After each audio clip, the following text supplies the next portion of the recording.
Hey, what's going on there, YouTube? This is SDL0320 representing JVS. So I'm back here again for another review for Fear the Walking Dead. And believe it or not, dare I say, do we actually get a good episode? I don't know, y'all know me, man. Y'all know that I enjoyed the show. It was like the last episode that came up, it was a letdown for me personally. I lowered my rating. But I have to say, I actually really enjoyed the episode, Pablo and Jessica. I thought it was actually well flushed out. It had this interestingly serious tone. It dealt with underlying tones that you never had to deal with before. They brought up what was going on with the connection between Madison and Alicia, like the dynamics of their relationship, how Madison feels about how she projected these things onto Alicia and made her this kind of way, and then the regret of everything that's kind of happening.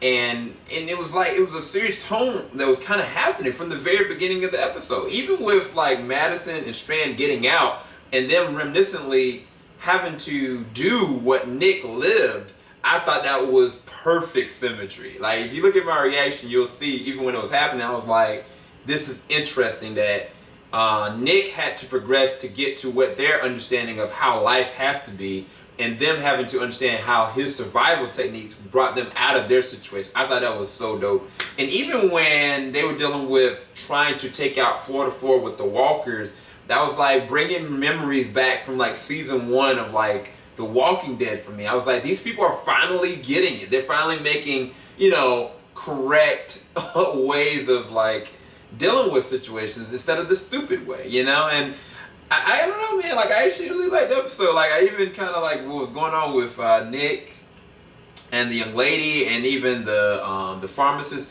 specifically Nick and the pharmacist. They have an interesting father-son kind of thing, and I think the pharmacist sees what Strand saw in Nick, as well as that this kid is damaged, and any kind of father figure, he kind of pushes away everybody and everything.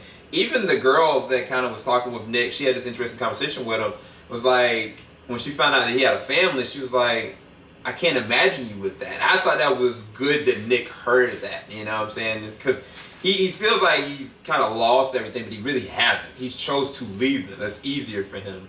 And I mean, I don't know, man, I just like the episode, specifically like the sequence on the pier as everything was kind of like pushing forward with all the walkers. Instead of the last episode, it was like they were kind of going in slow motion. I was like, if Madison makes the wrong step or something happens, this could be detrimental in the long term. And then at the very end with Strand and the bride's like the actual the groom, I thought that was interesting symmetry as well with his relationship with him and Thomas. Either way, I just say this was probably one of the better episodes this season for me. I give this episode 9 out of 10. I actually really enjoyed it. I pray that they progress it even further than that. Keep the same tone. Don't make this dumb kind of reality consequence things that's happening. And then continue to surprise us. Make it go. And I mean, showcasing like that sequence on the pier shows that it has the ability of doing things that we haven't even seen in The Walking Dead. So anyway, hope y'all enjoyed that review for Fear the Walking Dead. Pablo and Jessica. Keep it locked. JVS, we ain't gonna stop. Peace, y'all.